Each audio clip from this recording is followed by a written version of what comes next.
আইয়ুব আলাইহিস সালামকে গ্রামের মধ্যে রাখা যাবে না, ওনার শরীরের দুর্গন্ধ। উনি যদি আমাদের গ্রামের মধ্যে থাকে তাহলে আমাদের অসুস্থ হবে, আমাদের সন্তান মারা যাবে। ওনাকে দূরে কোথায় জঙ্গলের মধ্যে নিয়ে ফেলে দিতে হবে। আইয়ুব আলাইহিস সালামকে জঙ্গলের মধ্যে তারা নিয়ে ফেলে দিল। সঙ্গে ওনার বিবি, ওনার স্ত্রী রহিমাও গেলেন। সমস্ত মানুষগুলো আইয়ুব আলাইহিস সালামকে ভুলে গেলেন, ওনাকে ছেড়ে দিলেন, ওনাকে জঙ্গলের মধ্যে ফেলে দিলেন। আইয়ুব আলাইহিস সালাম ডাক দিয়ে বলল, ও বিবি রহিমা, সবাই তো চলে গেল, তুমি কেন যাচ্ছ না? তুমি কেন যাচ্ছ না? তুমিও তো চলে যেতে পারো। তখন রহিমা বলল, ও বিবি আইয়ুব আলাইহিস সালাম, সবাই চলে গেল, আমি আপনার স্ত্রী, আপনি আমার স্বামী, আমি আপনাকে ছেড়ে যাব না। তখন আইয়ুব আলাইহিস সালাম জঙ্গলের মধ্যে ছিলেন এবং ওনার শরীরের মধ্যে পোকা ধরেছে। উনি একবারও আল্লাহর কাছে অভিযোগ করে নাই এবং দোয়া করে নাই সুস্থ হওয়ার জন্য। আইয়ুব আলাইহিস সালাম এখন আল্লাহর ইবাদত করে, শয়তান দেখলো কিরে শরীরের মধ্যে পোকা ধরেছে, বস্তুগুলা খেয়ে ফেলেছে। এখন আইয়ুব আলাইহিস সালাম কেন আল্লাহর ইবাদত করে, কেন আল্লাহর বন্দেগী করে, এটা তো আমার সহ্য হয় না। তখন আইয়ুব আলাইহিস সালাম খাদ্যে কষ্ট পায়, কি খাবে, কি করবে জঙ্গলের মধ্যে। উনি একজন আল্লাহর নবী, সব সময় জিব্রাইল ওনার কাছে আসতো এবং উনি সব সময় আল্লাহর তাজাল্লি দেখতো। শয়তান এইগুলা সহ্য করতো না। তখন বিবি রহিমা, আমরা সবাই জানি বিবি রহিমা আইয়ুব আলাইহিস সালামকে খাদ্য দেওয়ার জন্য, ওনাকে মুখে একটু খাদ্য তুলে দেওয়ার জন্য মানুষের ঘরের দরজায় গিয়ে গিয়ে কাজ করত। মানুষের বাড়ির মধ্যে নবীর বিবি হয়ে উনি কাজ করত। অনেক মানুষ ওনাকে কাজ দিত না, বলতো তুমি গরিব, তোমার কিছুই নেই, তোমাকে কাজ দেওয়া যাবে না।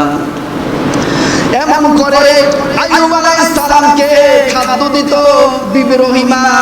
হঠাৎ করে একদিন খাদ্য নাই, কাজ নাই, কোথাও কাজ পাওয়া যাচ্ছে না। রহিমা একজন ধনী ব্যক্তির ঘরের মধ্যে গেল, গিয়ে বলে, মা আমাকে একটু কাজ দাও, এর বিনিময়ে কিছু খাদ্য দিলে হবে, কিছু টাকা দিলে হবে। ওই লোকগুলো বলল, আমাদের কাজের লোকের প্রয়োজন নাই, আমাদের কাজের লোক লাগবে না। তখন রহিমা বলল, আমার স্বামী আইয়ুব আলাইহিস সালাম অসুস্থ, তার শরীরটা পোকে খেয়ে ফেলেছে, এখন যদি খাদ্য না খায় উনি তো ইন্তেকাল করবে। রহিমা বলল, ও মা, আমার চুলগুলো অনেক বড়, প্রয়োজনে আমার চুলগুলো আমি আপনার কাছে বিক্রি করে দিব, তারপর আমার স্বামীর জন্য একটু খাদ্যের প্রয়োজন। বিবি রহিমা ওনার চুলগুলা বিক্রি করে দিলেন। আর ওই দিক দিয়ে শয়তান একটা সুযোগ পেয়েছে। আইয়ুব আলাইহিস সালামকে শয়তান দরবেশের সুরুত পাঞ্জাবি পরে গিয়ে বলে, ও আইয়ুব, তুমি একজন নবী, তুমি হালাল ভক্ষণ করো, হারাম খাও না। আর তোমার বিবি রহিমা মানুষের বাড়ির মধ্যে গিয়ে চুরি করে তোমার জন্য খাদ্য আনে। বলি নাউজুবিল্লাহ, কত বড় মিথ্যা তোমর। আইয়ুব আলাইহিস সালাম রেগে গেলেন, বললেন, কি বলো, আমার স্ত্রী চুরি করে? বলে, হাতকে আসলে দেখবা বিবি রহিমার মাথার মধ্যে চুল নাই, চুরির মধ্যে ধরা খাওয়ার কারণে চুলগুলা মানুষ কেটে দিয়েছে। আসলে মিথ্যা কথা। রহিমা আসলো, আসার পরে নবীর রাগ হয়ে গেলেন, নবী কোনো কথা বলে না, ওর সাথে নবী কথা বলবে না, কারণ একজন নবীর বিবি হয়ে কিভাবে চুরি করতে পারে।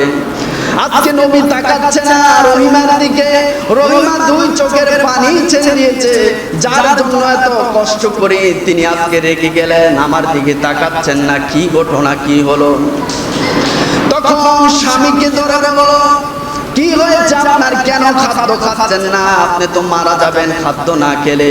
তখন বলল, তুমি আমার সাথে কথা বলবে না, তোমার নামে এটা আমি কি শুনলাম, তুমি নাকি মানুষের বাড়ির মধ্যে চুরি করো, চুরি করতে গিয়ে আজকে ধরা খেয়েছ, তোমার চুল নাকি মানুষ কেটে দিয়েছে। তখন আইয়ুব আলাইহিস সালাম চুল সরানোর পরে দেখে সত্যি ওনার চুলগুলা কে জানি কেটে রেখে দিয়েছে। আসলে তো উনি চুল বিক্রি করে নবীর জন্য খাদ্যের ব্যবস্থা করেছে। রহিমা দুই চোখের পানি ছেড়ে দিয়ে বলল, ও স্বামী, আমি চুরি করি না, আমার চুলগুলো আমি বিক্রি করে আপনার জন্য খাদ্য এনেছি। তখন জিব্রাইল আলাইহিস সালাম এসেছে, এসে বলল, নবী আপনার স্ত্রী চুরি করে নাই, যে আপনাকে এই কথা বলেছে সে হচ্ছে ইবলিস শয়তান, সে মিথ্যা কথা বলেছে, সে আপনার সংসারের মধ্যে অশান্তি সৃষ্টি করতে চায়। আপনি খাদ্য ভক্ষণ করেন, এইটা একটা হালাল খাদ্য। এমন করে নবী রহিমা আলাইহিস সালাম মানুষের ঘরের মধ্যে বাড়ির মধ্যে গিয়ে কাজ করে করে নবীকে খাওয়াচ্ছে, আর নবী এই দিক দিয়ে বসে বসে ইবাদত বন্দেগী করে। ওনার শরীরের মধ্যে পোকা, যখন শরীরের পোকা জমিনের মধ্যে পড়ে যায়, আইয়ুব আলাইহিস সালাম জমিন থেকে পোকাটা টান দিয়ে উঠায়, আবার ওনার শরীরের মধ্যে পোকাটা দিচ্ছে। তখন রহিমা বলল, স্বামী, যে পোকগুলো আপনার গোশত খাচ্ছে, আপনাকে কষ্ট দিচ্ছে, ওই পোক জমিনে পড়ে গেলে আপনি আবার কেন তুলে দিচ্ছেন? তখন আইয়ুব নবী বললেন, ও আমার স্ত্রী, শোনো, আল্লাহ যতক্ষণ পর্যন্ত এইটা আমাকে ভালো না করবে, আমি জানি এইটা আল্লাহর একটা পরীক্ষা, আর এই পোকগুলো এসেছে আমার শরীরের গোশত খাওয়ার জন্য। এখন যদি এইটা জমিনে পড়ে যায়, না খেয়ে এই পোকা কষ্ট পাবে, এটা আমি কখনো সহ্য করব না। উনি জমিন থেকে পোকা তুলে উনি এত ছিলেন, আমরা আল্লাহকে বলতাম, আল্লাহ আমাকে শুধু দেখলাম, আমাকে কেন এত গজব দিচ্ছ? আসলে এটা আমাদের পরীক্ষা, যে যত বেশি পরীক্ষা কষ্ট পাবে তার জীবনটা অত বেশি সুন্দর হবে। হযরত আইয়ুব আলাইহিস সালাম বসে বসে ইবাদত করে। রহিম একদিন খাদ্য নিয়ে মানুষের বাড়ি থেকে রওনা করেছে। শয়তান রাস্তার মধ্যে পেয়ে বলে, ও ইমা, তোমার স্বামী আইয়ুব আলাইহিস সালাম এত কষ্ট পায়। আমি আইয়ুব আলাইহিস সালামের ছোট কালের বন্ধু, আমি অনেক বড় বন্ধু, আমি প্রিয় বন্ধু। আইয়ুব নবী যেহেতু কষ্ট পায়, শোনো, আমি একটু আইয়ুব নবীর জন্য ওষুধ দিচ্ছি, আর ওই ওষুধগুলা যদি তুমি ব্যবহার করো তাহলে তোমার স্বামী সুস্থ হয়ে যাবে। এই বোতলটা নিয়ে যাও। শয়তান এত বড় শয়তান, সে এত বড় নিমক হারাম, আইয়ুব আলাইহিস সালামের শরীরের মধ্যে দেওয়ার জন্য একটা বোতলের মধ্যে করে সে শুকরের রক্ত, মাংস, হারাম মদ দিয়ে বোতলের মধ্যে আইয়ুব নবীর শরীরের মধ্যে দেওয়ার জন্য দিয়েছে। আইয়ুব নবীকে বলল, ও স্বামী, আপনার একজন বন্ধু রাস্তার মধ্যে পাওয়ার পরে আমাকে কিছু ওষুধ দিয়েছে, এইগুলা ব্যবহার করার জন্য। আইয়ুব নবী ডাক দিয়ে বলল, ও আমার স্ত্রী রহিমা, শোনো, আমি কখনো আমার শরীরের মধ্যে ওষুধ ব্যবহার করব না যতক্ষণ পর্যন্ত আল্লাহ আমাকে নিজে নিজে সুস্থ না করবে। তখন আইয়ুব আলাইহিস সালাম বলল, ওষুধগুলা ফেলে দাও, ওষুধ লাগবে না। তখন বিবি রহিমা বলল, আপনি এত কষ্ট পান কেন, ওষুধ ব্যবহার করবেন না, একটু ব্যবহার করেন। বললেন, না, আমি ওষুধ ব্যবহার করব না, তুমি ওষুধগুলা রেখে দাও।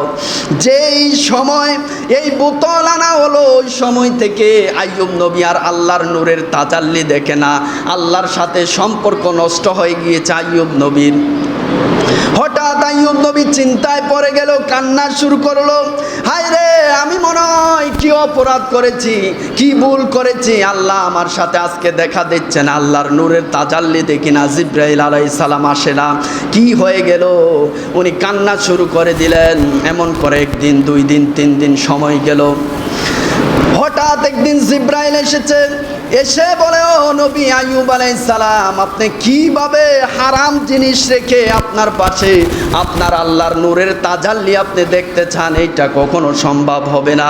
উনি সঙ্গে সঙ্গে দেখলো যে কোথায় হারাম বস্তু আছে, কোথায় হারাম কোনো বস্তু খুঁজে পেল না। তখন বিবি রহিমাকে বলল, যে এই বোতলটা তুমি এনেছো ওইটা দূরে কোথাও ফেলে দাও। ফালানুর সঙ্গে সঙ্গে আল্লাহর নূরের তাজাল্লি দেখলো উনি সিজদায় পড়ে গেল আর বলল, রহিমা, দেখেছো, আমি বলেছিলাম যে শয়তান আমাদেরকে আল্লাহর থেকে দূরে সরানোর জন্য এই ফন্দি করেছে। সে হারাম শুকরের রক্ত এবং মদ দিয়েছে আমার শরীরের মধ্যে দেওয়ার জন্য। তিনি আবার ইবাদতের মধ্যে চলে গেলেন। উনি আইয়ুব আলাইহিস সালাম 18টি বছর ধরে ওনার শরীরের মধ্যে কীড়া ছিল, পোকা ছিল। 18 বছর ধরে একজন মানুষের শরীরের মধ্যে পোকা। উনি কখনো বলে নাই, আল্লাহ আমাকে সুস্থ করে দাও, আল্লাহ আমার কষ্ট হচ্ছে, আমি তো তোমার নবী, আমাকে একটু সুস্থ করে দাও। এই কথা আইয়ুব নবী কখনো বলে নাই আল্লাহর কাছে। আমরা হলে বলতাম, আল্লাহ আমাকে নিয়ে যাও। আমার স্ত্রী বলতো আল্লাহ আমাকে নিয়ে যাও। আমাদের আত্মীয় স্বজনরা বলতো আল্লাহ তাকে নিয়ে যাও। কিন্তু আমাদের ধৈর্য নাই। প্রত্যেক নবীদের এত বেশি ধৈর্য ছিল, আল্লাহ তাদেরকে ধৈর্য দিয়েছে। আইয়ুব আলাইহিস সালাম বসে বসে তখন আবার ইবাদত বন্দেগী শুরু করলেন। হঠাৎ একদিন ওনার শরীর খেয়ে ফেললেন, হাড় দেখা যাচ্ছে শরীরের গোস্তগুলা আইয়ুব নবীর পোকা খেয়েছে। খেতে খেতে ওনার শরীরের হাড়গুলা দেখা যাচ্ছে। উনি তারপরও আল্লাহর দরবারে শুধু শুকরিয়া আদায় করে আর নামাজ আদায় করে বসে বসে ওনার হাড্ডিগুলা দেখা যাচ্ছে এমন অবস্থা হয়ে গেছে। হঠাৎ একদিন আইয়ুব আলাইহিস সালামের একটা পোকা ওনার জিহ্বার মধ্যে আসলো, আরেকটা পোকা ওনার চোখের মধ্যে আসলো।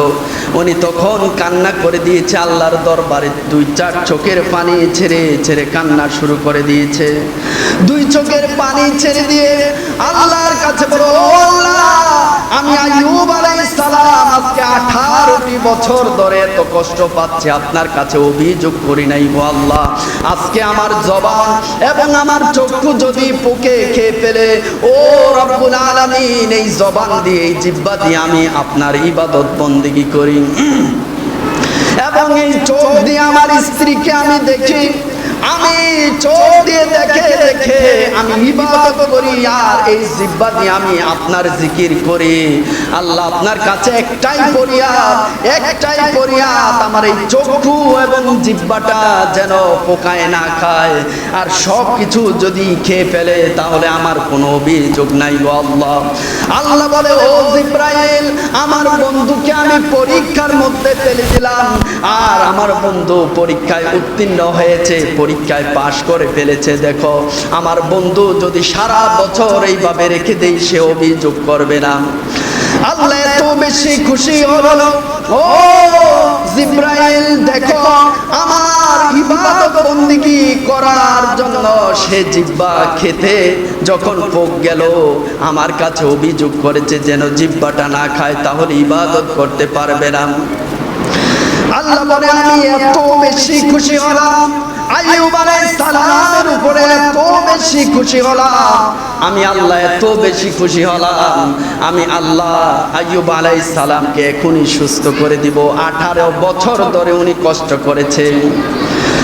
আইয়ুব আলাইহিস সালামের উপরে আল্লাহ খুশি হয়ে গেলেন, রাজি হয়ে গেলেন, আর শয়তান মাহরুম হয়ে গেল। যতই ফন্দি করেছে শয়তান ওনার ঈমান নষ্ট করতে পারে নাই। আল্লাহ ওনাকে এমন ধৈর্যশীল বানিয়েছে। আল্লাহর নবীরা ধৈর্যশীল ছিলেন, ওনারা তাকওয়াবান পরেজগার ছিলেন। জিবরাইল আলাইহিস সালাম এসে আইয়ুব আলাইহিস সালামের ঘরের মধ্যে, ওই জঙ্গলের মধ্যে এসেছে, এসে বলে, ও নবী আইয়ুব আলাইহিস সালাম, আপনি আজকে 18 বছর ধরে এত কষ্ট করেন, আপনার শরীর পোকে খেয়ে ফেলেছে, আপনার শরীরের মধ্যে পোকা পড়েছে, আপনি কখনো অভিযোগ করেন নাই।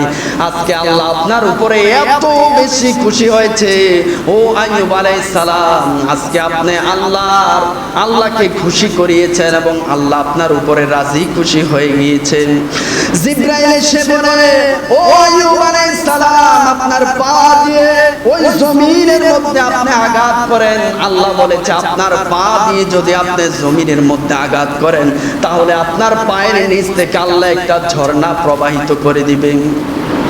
আপনি যেখানে আঘাত করবেন সেখানে আল্লাহ পানি বের করে দিবে, আর ওই পানি বের হলে আপনি একটু পানি খাবেন এবং আপনার যেই জায়গাগুলা পোকে খেয়ে ফেলেছে ওই জায়গার মধ্যে আপনি একটু পানি দিবেন, জান্নাতের পানি। তখন আইয়ুব আলাইহিস সালাম পা দিয়ে জমিনে আঘাত করলে আল্লাহ একটা পানির ঝর্ণা বের করে দিলে, ওই পানিটা আইয়ুব আলাইহিস সালাম বক্ষণ করলেন এবং আইয়ুব আলাইহিস সালাম ওইটা দিয়ে শরীর ধৌত করলেন। হঠাৎ আইয়ুব আলাইহিস সালাম ওই কুফের মধ্যে নেমে আইয়ুব নবী গোসল করলেন। গোসল করার পরে আইয়ুব আলাইহিস সালাম 16 বছরের একটা যুবক যেইভাবে সুন্দর, একটা যুবক যেইভাবে যুবক হয়ে যায়, যত সুন্দর থাকে তার রূপ থাকে, আইয়ুব আলাইহিস সালামকে আমার আল্লাহ এমন রূপ দিয়ে দিলেন। আইয়ুব আলাইহিস সালাম গোসল করলেন, আল্লাহ আইয়ুব আলাইহিস সালামকে সুস্থ করে দিলেন। এইদিকে বিবি রহিমা তো মানুষের ঘরের মধ্যে বাড়ির মধ্যে কাজ করে, নবীর জন্য খাদ্য আনার জন্য উনি মানুষের ঘরে কাজ করে। হঠাৎ করে আইয়ুব আলাইহিস সালাম যখন গোসল করলেন, আল্লাহ জান্নাত থেকে আইয়ুব নবীর জন্য পোশাক পাঠালেন এবং উনি পোশাক পরে একজন যুবকের ন্যায় একটা গাছের নিচে বসে আছে। বিবি রহিমা আসলে কি করে উনি একটু দেখবেন। হঠাৎ বিবি রহিমা আসলো, এসে দেখে আইয়ুব নবী যে জায়গার মধ্যে শুয়েছিল ওই জায়গার মধ্যে আইয়ুব আলাইহিস সালাম নেই। উনি কান্না শুরু করলেন। আর আইয়ুব নবী দূর থেকে বসে বসে ওনার বিবি কি করে উনি দেখেন। বিবি রহিমা এসে আল্লাহকে বলে, ও আল্লাহ, আমার স্বামী কোথায়? আমার স্বামীকে মনে হয় জঙ্গলের বাঘ খেয়ে ফেলেছে। ও আল্লাহ, আপনি তাকে 18 বছর ধরে কষ্ট দিলেন, তারপরে বুঝি আপনার অন্তর ঠান্ডা হয় নাই, আপনি খুশি হন নাই। শেষ পর্যন্ত বুঝি আমার স্বামীকে আমার থেকে আপনি কেড়ে নিলেন। ও আল্লাহ, আপনি আমার স্বামীকে ফিরিয়ে দেন। ও আল্লাহ, আমার স্বামী ছাড়া আমার আর কেউ নাই, আমাকে আমার স্বামীকে ফিরিয়ে দিন, আইয়ুব নবীকে ফিরিয়ে দিন। এই কথা বলার পরে ওই আইয়ুব নবী দূর থেকে উনি বসে বসে হাসে আর দেখে যে উনি কি করেন। তখন আইয়ুব আলাইহিস সালাম বসে আছে, উনি কান্না করে আর আল্লাহকে বলে, আল্লাহ, আমার স্বামীকে আপনি ফিরিয়ে দেন। তখন আইয়ুব নবীর কাছে গিয়ে বলল, ওই বিবি রহিমা বলল, ও যুবক, এখানে একজন অসুস্থ ব্যক্তি ছিল, এখানে একজন বৃদ্ধ অসুস্থ ব্যক্তি ছিল, তাকে তুমি দেখেছো কিনা? বললো, ওই ব্যক্তি তোমার কি হয়? তখন বিবি রহিমা বলল, ওই ব্যক্তি আমার স্বামী হয়। আজকে 18 বছর ধরে সে অসুস্থ অবস্থায় পড়ে আছে, জঙ্গলের মধ্যে মানুষ তাকে ফেলে দিয়েছে, কিন্তু আমি তাকে কখনো ছেড়ে যাই নাই। তখন বিবি রহিমাকে বলল, তুমি তোমার স্বামীকে দেখলে চিনবে কিনা? বলে, হ্যাঁ, আমার স্বামীকে আমি চিনবো, যদি আমি দেখি আইয়ুব আলাইহিস সালামকে তাহলে আমি চিনবো তাকে। তাহলে তুমি বলো তোমার স্বামী দেখতে কেমন? তখন বিবি রহিমা বলেছে, আমার স্বামীকে দেখতে কিছু আপনার মতোই চেহারা, আপনার মতো দেখতে আমার স্বামী। তখন আইয়ুব আলাইহিস সালাম বলেছিলেন, ও রহিমা, শোনো, আমি তোমার স্বামী আইয়ুব আলাইহিস সালাম, আল্লাহ আমাকে সুস্থ করে দিয়েছে। আর আমাকে আল্লাহ সুস্থ করেছে ওই পানির মধ্যে যখন আমি গোসল করেছি, আমি গোসল করার পরে আল্লাহ আমাকে সুস্থ করে দিয়েছে। ও রহিমা, তুমিও যাও ওই কূপের মধ্যে গিয়ে তুমিও গোসল করো, তাহলে তুমিও একজন যুবতী হয়ে যাবে। তখন আইয়ুব আলাইহিস সালাম সহ বিবি রহিমা ওইখানে গোসল করার পরে ওনারা একজন যুবক এবং যুবতী হয়ে গেল। আল্লাহর পরীক্ষায় ওরা পাশ হয়ে গেল, উত্তীর্ণ হয়ে গেল। রব্বুল আলামিন আল্লাহ ওই আইয়ুব আলাইহিস সালামের যে গরু ছাগল ছিল এবং ওনার সন্তানরা যেগুলা মারা গিয়েছে, ওনার স্ত্রী যেগুলা ছিল মারা গিয়েছে, উনি গিয়ে বাড়ির মধ্যে দেখলেন কি আশ্চর্য ব্যাপার, ওদের যেই পশু পাখি আছে, দুম্বা আছে, মহিষ আছে, যত বকরি আছে, আল্লাহ সবগুলা আবার ফিরিয়ে দিয়েছে। যেই রাখাল ছিল ওই রাখালগুলাকে আল্লাহ আবার জিন্দা করে দিয়েছে, আবার ফিরিয়ে দিয়েছে।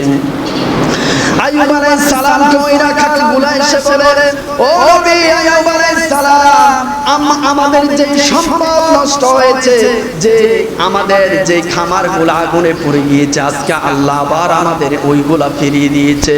তখন আইয়ুব আলাইহিস সালাম আল্লাহর দরবারে শুকরিয়া আদায় করলেন এবং উনি আবার ইবাদতের মধ্যে লিপ্ত হয়ে গেলেন। আবার খানকার মধ্যে বসে বসে উনি ইবাদত শুরু করলেন। আল্লাহর নবীরা আমাদেরকে শিক্ষা দিয়েছে, আমাদেরকে ধৈর্য ধরতে হবে।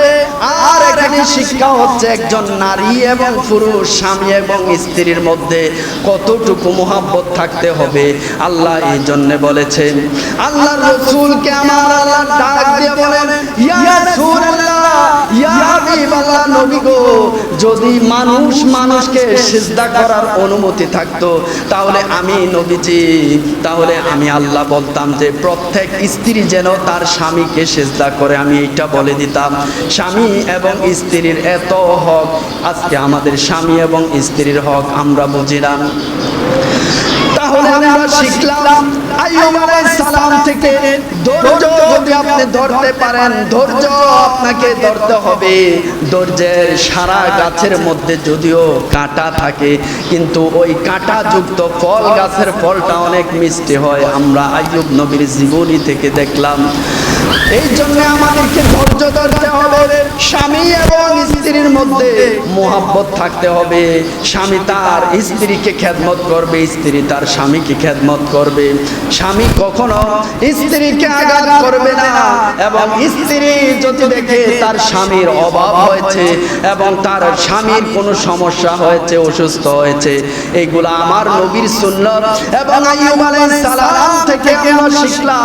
বিবি রহিমা আমাদেরকে শিক্ষা দিয়ে দিলেন, তোমরা স্বামীর খেদমত করবে, তোমরা স্বামীর খাদেম হয়ে থাকবে। দুনিয়ার যত বিপদ আসুক স্বামীর খেদমত ছাড়া যাবে না এবং স্বামীকে কখনো ভোলা যাবে না। এই জন্য আমাদেরকে ধৈর্য ধরতে হবে। ধৈর্য যদি আপনি ধরতে পারেন তাহলে সফলতা একদিন আসবে। আর আমাদেরকে ধৈর্য ধরে আল্লাহ এবং আল্লাহর থেকে আমাদেরকে সাহায্য প্রার্থনা করতে হবে। আইয়ুব আলাইহিস সালাম উনি এমন একজন নবী, অনেক ধৈর্যশীল ছিল এবং উনি দানবীর ছিল। আমরা আইয়ুব নবীর জীবনী থেকে আমরা দেখলাম যে আইয়ুব নবী এত বেশি ওনার ধন সম্পদ থেকে উনি মানুষকে দান করতেন। আল্লাহ এই জন্যে বলেছে যে ব্যক্তি যত বেশি দান করবে, যত বেশি সাহায্য করবে, আল্লাহ তাকে তত বেশি ধন সম্পদের মালিক বানিয়ে দিবে। এই জন্যে আমি বলবো, যারা আজকে স্বামী এবং স্ত্রীর মধ্যে মোহাব্বত নেই, স্ত্রী তার স্বামীকে গালি দিচ্ছে, স্ত্রী তার স্বামীকে যখন গালি দিচ্ছে আর বলে যে আমি দেখি তোমার সংসার করি, অন্য কেউ হলে তোমার সংসার করতো না, এইগুলা কখনো বলা যাবে না। আল্লাহর রসুল এই জন্যে বলল, আমি জাহান্নামের মধ্যে দেখলাম অসংখ্য নারীরা জাহান্নামের আগুনের মধ্যে। জিবরাইল আলাইহিস সালামকে আল্লাহর নবীজি প্রশ্ন করলেন, ও জিবরাইল, এই নারীগুলা কেন জাহান্নামের আগুনের মধ্যে? তখন জিবরাইল বলে, ইয়া রাসূলুল্লাহ, ইয়া হাবিবাল্লাহ, নবী গো, এই নারীগুলা স্বামীকে সব সময় গালি দিত এবং তাদেরকে কসম করত এবং স্বামীকে কষ্ট দিত। এই জন্য বেশিরভাগ নারী তারা জাহান্নামের মধ্যে জ্বলে। ইয়া রাসূলুল্লাহ, তারা বলতো, তুমি আমাকে কি দিয়েছো? আজকে এত বছর ধরে তোমার সংসার করি, তুমি কখনো সুখ দাও নাই। আমি যদি অন্য জায়গায় আমার মা বাবা বিবাহ দিত তাহলে আমি অনেক সুন্দর করে চলতে পারতাম। তুমি আমাকে কি দিয়েছো? আমি দেখে তোমার সংসার করি। আর নারীরা বেশিরভাগ সন্তানদেরকে কসম করে বলে এবং সন্তানদেরকে গালি দেয় যে তোমাকে আল্লাহ ফিরিয়ে না আনো, তুমি ধ্বংস হয়ে যাও। তারা সব সময় বদদোয়া দেয়, কসম করে। আল্লাহ এই জন্য নিষেধ করেছে, তোমরা আল্লাহ ছাড়া কোনো বস্তু বা কোনো কিছুর কসম করবে না, একমাত্র কসম করবে আল্লাহর জন্য। এখন মানুষ মাথায় ধরে, আল্লাহর কোরআন ধরে, মানুষের মাথা ধরে, সন্তানের কসম করে এবং সন্তানকে গালি দেয়, আল্লাহ তোমাকে ফিরিয়ে না আনুক। মনে রাখবেন, মা যখন সন্তানের জন্য দোয়া করবে, আল্লাহ বলে তিনজন ব্যক্তির দোয়া আমি আল্লাহ কখনো খালি ফিরিয়ে দেই নাই। একজন হচ্ছে মুসাফির ব্যক্তি, যদি আল্লাহর কাছে দোয়া করে আল্লাহ বলে আমি তার দোয়া কখনো খালি ফিরিয়ে দেই নাই। আরেকজন ব্যক্তি হচ্ছে মজলুম ব্যক্তি, আরেকজন হচ্ছে অসুস্থ ব্যক্তি, তারা যদি কখনো দোয়া করে তাহলে আল্লাহ কখনো দোয়া ফিরিয়ে দেয় না। আর হচ্ছে মা বাবা, আপনার মা যদি আপনাকে বদদোয়া দেয় আল্লাহ কবুল করে ফেলবে। আর আপনার বাবা যদি বদদোয়া দেয়, তারা যদি চোখের পানি ছেড়ে আপনার জন্য বদদোয়া করে আল্লাহ কবুল করে ফেলবে। আর তারা যদি আপনার জন্য দোয়া করে তাহলে দোয়া কবুল হয়ে যাবে। এই জন্যে আমি আমার মা বোনদেরকে বলবো, বাবাদেরকে বলবো, রাগ করে কখনো সন্তানকে বদদোয়া দিবেন না এবং গালি দিবেন না, কারণ এইটা কোন সময় কবুল হয়ে যায় বলা যায় না। এই জন্য আমাদের এমনভাবে আমরা কথা বলবো না যে কথার কারণে আমাদের সন্তানের জীবন নষ্ট হয়ে যাবে। আমি অনেক সময় দেখেছি অনেক মহিলারা বলে, আল্লাহ তোমাকে ফিরিয়ে না আনুক, আল্লাহ তোমাকে নিয়ে যাক, এমন বলে বলে অনেকে বলে তোমার উপরে আল্লাহর ঠাডা পড়ক, এমন শব্দ উচ্চারণ করে। দেখেন, মা বাবা যখন জবান দিয়ে কথা বলবে, যদি আল্লাহ কবুল করে ফেলে তাহলে আপনার সন্তানের জীবনটা নষ্ট হয়ে যাবে। বা আল্লাহ অনেক অসুস্থ দিতে পারে, এই জন্যে আপনারা কখনো বদদোয়া দিবেন না, মানুষকে ক্ষমা করবেন, মানুষের জন্য দোয়া করবেন। আর স্বামী এবং স্ত্রী যারা আছে, একে অপরের পোশাক, তারা একজন আরেকজনের দুঃখ কষ্ট বেদনার সময় পাশে থাকবে। আইয়ুব আলাইহিস সালামের পাশে যেভাবে বিবি রহিমা ছিলেন, আমাদের স্ত্রী হলে আমাদেরকে ছেড়ে চলে যেতেন, কিন্তু বিবি রহিমা আমাদেরকে শিক্ষা দিয়ে দিলেন। স্বামীর শরীরের দুর্গন্ধ, শরীরের মধ্যে পোকা, আমরা তো অনেক অসুস্থ হলে, একটু অসুস্থ হলে, প্যারালাইসিস হলে, স্বামীর পা চলে গেলে, স্বামীর একটা হাত চলে গেলে, স্বামী যখন অ্যাক্সিডেন্ট করে অসুস্থ হয়ে যায়, বিবি তাকে রেখে বাবার বাড়িতে চলে যায়, অন্য জায়গার মধ্যে বিবাহ বসে যায়। এইটা হচ্ছে দুনিয়ার মধ্যে একটা নাফরমানি, এইটা হচ্ছে বড় ধরনের একটা বেঈমানি। আপনি যাকে ভালোবাসবেন, মুহাব্বত করবেন, আপনার স্বামী আপনার আমানত, আপনার স্ত্রী আপনার কাছে আল্লাহর আমানত। এই জন্য আমি সবাইকে বলবো, স্বামীর সাথে স্ত্রী কখনো খারাপ ব্যবহার করবেন না, এবং যারা স্বামী আছে আপনারাও স্ত্রীকে কখনো আঘাত করবেন না, গালি দিবেন না। কারণ হচ্ছে আল্লাহর রাসূল বলে, যখন মৃত্যুর পরে স্বামী বলবে আমার স্ত্রীটা অনেক ভালো ছিল, তাকওয়াবান ছিল, আমাকে কখনো আঘাত করে নাই, কষ্ট দেয় নাই, আল্লাহ বলে স্ত্রীটা জান্নাতে। আর স্ত্রী যখন স্বামী মারা যাবে, স্বামীর প্রশংসা করবে, বলবে যে আমার স্বামীটা অনেক ভালো ছিল, সে আমাকে কখনো কষ্ট দেয় নাই, গালি দেয় নাই, আমাকে আঘাত করে নাই। আল্লাহ বলে আমি ওই নারীটাকে, আমি আল্লাহ ওই পুরুষটাকে, নারী যখন সাক্ষী দেবে আমি তাকে জান্নাত হিসাবে কবুল করব। এই জন্য আমি বলবো নারী এবং পুরুষকে বলবো, স্ত্রী তোমাদের দাসী নয়, আল্লাহ বলে স্ত্রী হচ্ছে তোমাদের আমানত, আল্লাহর একটা আমানত। আর যার যে ব্যক্তির আমানত থাকবে না, তার ঈমানও থাকবে না। এই জন্য আমরা যারা স্ত্রীকে কষ্ট দেই, আজ থেকে আমরা মৃত্যুকে ভয় করে স্ত্রীকে গালি দিব না, আঘাত করব না। আর যে স্বামী স্ত্রীকে আঘাত করে, আমরা আজকে থেকে আমরা স্ত্রীকে কষ্ট দেব না।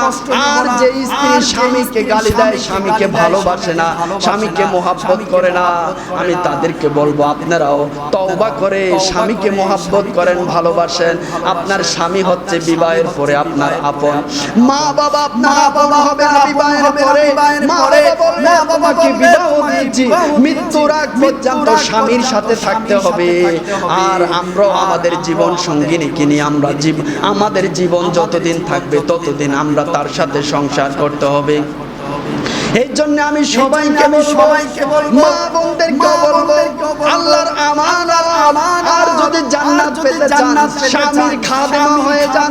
পুরুষকে বলবো, যদি জান্নাত পেতে চান তাহলে আল্লাহর আমানত, স্ত্রীকে মোহাব্বত করেন, ভালোবাসেন, তাকে কখনো দাসী মনে করবেন না, দাসীর মতো ব্যবহার করবেন না, তাহলে আল্লাহর রাসূলের দরবারে আপনি আসামি হয়ে যাবেন।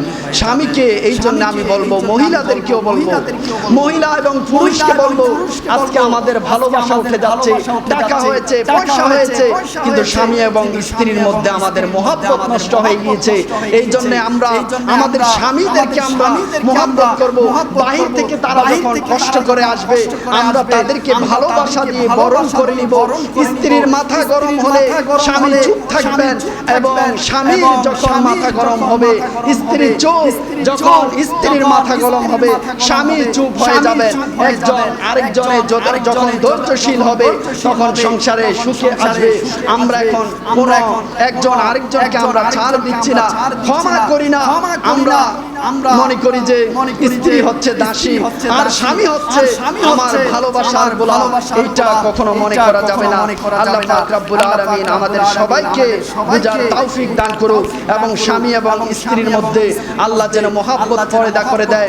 বিবি রহিমার মতো স্বামীর খাদেমা যেন আল্লাহ মহিলাদেরকে বানিয়ে দেয়। আর হযরত আইয়ুব আলাইহিস সালামের মতো ভালোবাসা এবং সমস্ত নবীদের মতো আমরা যেন স্ত্রীদেরকে মহব্বত করতে পারি, আমানত রক্ষা করতে পারি। কারণ হচ্ছে লা ঈমানান লিমান লা আমানাত লাহু, যার আমানত নেই, আল্লাহ বলে তার ঈমান নেই। তাহলে ঈমানদারের আমানত আছে, আর যার আমানত নেই তার ঈমান নেই। আল্লাহ পাক